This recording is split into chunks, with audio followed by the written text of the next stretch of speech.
ಇನ್ನು ಬೆಳಗಾವಿಯಲ್ಲಿ ಗಾಂಧಿ ಭಾರತ ಸಮಾವೇಶ ನಡೀತಾ ಇದೆ. ಕಾಂಗ್ರೆಸ್ ಮುಖಂಡೆ ಪ್ರಿಯಾಂಕಾ ಗಾಂಧಿ ಕೂಡ ಆಗಮಿಸಿದ್ದಾರೆ. ಅನಾರೋಗ್ಯದಿಂದಾಗಿ ರಾಹುಲ್ ಗಾಂಧಿ ಬಂದಿಲ್ಲ. ಸಿಎಂ ಸಿದ್ದರಾಮಯ್ಯ, ಡಿಸಿಎಂ ಡಿಕೆ ಶಿವಕುಮಾರ್ ಸೇರಿದಂತೆ ಕಾಂಗ್ರೆಸ್ನ ಘಟಾನುಘಟಿ ನಾಯಕರುಗಳಿದ್ದಾರೆ.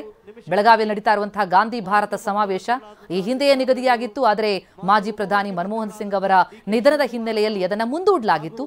ಇವತ್ತು ನಡೀತಾ ಇದೆ ಬೆಳಗಾವಿಯಲ್ಲಿ ಗಾಂಧಿ ಭಾರತ ಸಮಾವೇಶ. ಗಾಂಧೀಜಿಯವರು ಬೆಳಗಾವಿಯಲ್ಲಿ ಸಮಾವೇಶ ನಡೆಸಿ 100 ವರ್ಷಗಳಾದಂತಹ ಹಿನ್ನೆಲೆಯಲ್ಲಿ ಕಾಂಗ್ರೆಸ್ ಅದನ್ನ ಈ ರೀತಿಯಲ್ಲಿ ಮತ್ತೊಮ್ಮೆ ಸಮಾವೇಶವನ್ನ ನಡೆಸುವ ಮೂಲಕ ಅದನ್ನ ಸ್ಮರಿಸುವುದಕ್ಕೆ ಮುಂದಾಗಿದೆ. ಬಹಳ ಬೃಹತ್ತಾದಂತಹ ಸಮಾವೇಶ ಆಯೋಜನೆಯಾಗಿದೆ. ಕಾಂಗ್ರೆಸ್ ಮುಖಂಡರಾದ ಪ್ರಿಯಾಂಕಾ ಗಾಂಧಿ ಆಗಮಿಸಿದ್ದಾರೆ. ರಾಹುಲ್ ಗಾಂಧಿ ಕೂಡ ಬರಬೇಕಿತ್ತು, ಅನಾರೋಗ್ಯದ ನಿಮಿತ್ತ ಬಂದಿಲ್ಲ. ಮಲ್ಲಿಕಾರ್ಜುನ ಖರ್ಗೆ ಬಂದಿದ್ದಾರೆ. ಸಿಎಂ ಡಿಸಿಎಂ ಇದ್ದಾರೆ. ಡಿಸಿಎಂ ನೇತೃತ್ವದಲ್ಲಿ ಸಕಲ ಸಿದ್ಧತೆಗಳನ್ನ ಮಾಡಿಕೊಳ್ಳಲಾಗಿದೆ. ಲಕ್ಷಾಂತರ ಮಂದಿ ನೆರೆಯುವಂತಹ ನಿರೀಕ್ಷೆ ಇದೆ. ಈಗಾಗಲೇ ಸಾವಿರಾರು ಮಂದಿ ಈ ಸಮಾವೇಶದಲ್ಲಿ ಭಾಗಿಯಾಗಿದ್ದಾರೆ. ಬೆಳಗಾವಿಯಲ್ಲಿ ನಡೀತಾ ಇರುವಂತಹ ಸೆಪೆಡ್ನೆ ಮೈದಾನದಲ್ಲಿ ನಡೀತಾ ಇರುವಂತಹ ಗಾಂಧಿ ಭಾರತ ಸಮಾವೇಶ. ಬೆಳಗಾವಿ ಕಾಂಗ್ರೆಸ್ ಅಧಿವೇಶನ ಜೈ ಗಾಂಧಿ, ಜೈ ಭೀಮ್, ಜೈ ಸಂವಿಧಾನ ಎನ್ನುವಂತಹ ಸಮಾವೇಶವನ್ನ ಕಾಂಗ್ರೆಸ್ ಆಯೋಜನೆ ಮಾಡಿದೆ. ಗಾಂಧಿಯ ಭಾರತವೆಂದರೆ ಬಹುಸಂಸ್ಕೃತಿಯ ಅದರ ನೇರ ದೃಶ್ಯಾವಳಿಗಳನ್ನ ನಾವೀಗ ನೋಡ್ತಾ ಇದ್ದೀವಿ. ಎಐಸಿಸಿ ಅಧ್ಯಕ್ಷ ಮಲ್ಲಿಕಾರ್ಜುನ ಖರ್ಗೆ ಆಗಮಿಸಿದ್ದಾರೆ. ಜೊತೆಗೆ ಸಂಸದೆ ಕಾಂಗ್ರೆಸ್ ಮುಖಂಡೆ ಪ್ರಿಯಾಂಕಾ ಗಾಂಧಿ ಬಂದಿದ್ದಾರೆ. ಸಿಎಂ ಡಿಸಿಎಂ ನೇತೃತ್ವ ಇದೆ. ಸುರ್ಜೇವಾಲಾ ಮುಂಚಿತವಾಗಿಯೇ ಬಂದು ಪರಿಶೀಲನೆ ನಡೆಸಿದ್ದಾರೆ. ಕಾಂಗ್ರೆಸ್ನ ಸಚಿವರುಗಳು, ಶಾಸಕರು, ಮುಖಂಡರೆಲ್ಲರೂ ಕೂಡ ಭಾಗಿಯಾಗಿರುವಂಥದ್ದು ದೃಶ್ಯಗಳನ್ನು ನೋಡ್ತಾ ಇದ್ದೀವಿ. ಮಲ್ಲಿಕಾರ್ಜುನ ಖರ್ಗೆ, ಸಿಎಂ, ಡಿಸಿಎಂ ಜೊತೆಗೆ ಪ್ರಿಯಾಂಕಾ ಗಾಂಧಿ, ಕಾಂಗ್ರೆಸ್ ನಾಯಕರ ದಂಡು ಬೆಳಗಾವಿಯಲ್ಲಿ ನೆರೆದಿದೆ. ಈ ಗಾಂಧಿ ಭಾರತ ಸಮಾವೇಶದಲ್ಲಿ ಭಾಗಿಯಾಗಿದ್ದಾರೆ. ಈ ಮೂಲಕ ಕಾಂಗ್ರೆಸ್ ತನ್ನ ಶಕ್ತಿ ಪ್ರದರ್ಶನಕ್ಕೆ ಮುಂದಾಗಿದೆ. ದೃಶ್ಯಗಳನ್ನು ನೋಡ್ತಿದ್ದೀವಿ. ಬೃಹತ್ತಾದಂತಹ ಸಮಾವೇಶವನ್ನ ಸಂವಿಧಾನ ರಕ್ಷಣೆಗಾಗಿ ಹೋರಾಟ 1924ರಲ್ಲಿ ಬೆಳಗಾವಿಯಿಂದ ಸ್ವಾತಂತ್ರ್ಯ ಹೋರಾಟಕ್ಕೆ ವೇಗ ಸಿಕ್ಕಿತ್ತು. ಆವತ್ತು ಮಹಾತ್ಮ ಗಾಂಧಿಯವರ ಅಧ್ಯಕ್ಷತೆಯಲ್ಲಿ ಮೊದಲ ಕಾಂಗ್ರೆಸ್ ಅಧಿವೇಶನ ನಡೆದಿತ್ತು. ಸ್ವಾತಂತ್ರ್ಯ ಪೂರ್ವದ ಮಾತು.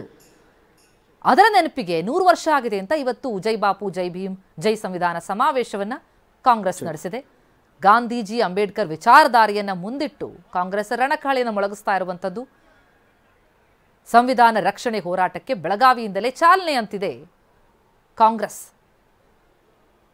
ಅಂದು ಗಾಂಧಿ ನೇತೃತ್ವದಲ್ಲಿ ಸ್ವಾತಂತ್ರ್ಯ ಹೋರಾಟಕ್ಕೆ ಇಲ್ಲಿಂದ ವೇಗ ಸಿಕ್ಕಿತ್ತು. ಬಾಪು ಅಧ್ಯಕ್ಷತೆಯಲ್ಲಿ ಮೊದಲ ಕಾಂಗ್ರೆಸ್ ಅಧಿವೇಶನ ಇಲ್ಲಿ ನಡೆದಿತ್ತು. ಆ ಅಧಿವೇಶನ ನಡೆದು 100 ವರ್ಷ ಆಗಿದೆ. ಆ ಸ್ಮರಣೆಯಲ್ಲಿ ಕಾಂಗ್ರೆಸ್ ಈ ಸಮಾವೇಶವನ್ನು ಆಯೋಜನೆ ಮಾಡಿದೆ. ಈ ಮೂಲಕ ತನ್ನ ಶಕ್ತಿ ಪ್ರದರ್ಶನಕ್ಕೆ ಕಾಂಗ್ರೆಸ್ ಮುಂದಾಗಿದೆ. ಎಐಸಿಸಿ ಅಧ್ಯಕ್ಷ ಮಲ್ಲಿಕಾರ್ಜುನ ಖರ್ಗೆ ಆಗಮಿಸಿದ್ದಾರೆ. ಜೊತೆಗೆ ಪ್ರಿಯಾಂಕಾ ಗಾಂಧಿ ಕೂಡ ದೆಹಲಿಯಿಂದ ಬೆಳಗಾವಿಗೆ ಬಂದಿಳಿದಿದ್ದಾರೆ. ಸಮಾವೇಶದಲ್ಲಿ ಭಾಗಿಯಾಗಿದ್ದಾರೆ.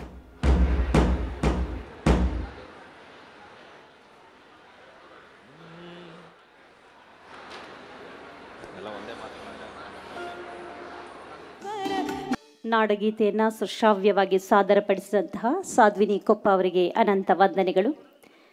ದೇವರ ದೃಷ್ಟಿಯಲ್ಲಿ ಎಲ್ಲರೂ ಒಂದೇ, ಎಲ್ಲರೂ ಸಮಾನರೇ ಎನ್ನುವಂಥ ಮಹಾ ಸಂದೇಶವನ್ನು ಕೊಟ್ಟಂಥವರು ಮಹಾತ್ಮ ಗಾಂಧೀಜಿಯವರು.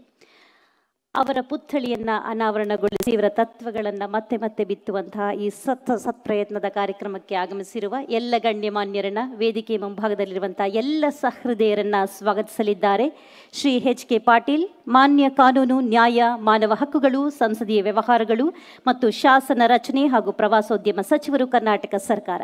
ಸ್ವಾಗತಿಸಿ ಚಪ್ಪಾಳೆಗಳ ಮುಖೇನ ಸನ್ಮಾನ್ಯ ಶ್ರೀ ಎಚ್.ಕೆ. ಪಾಟೀಲ್.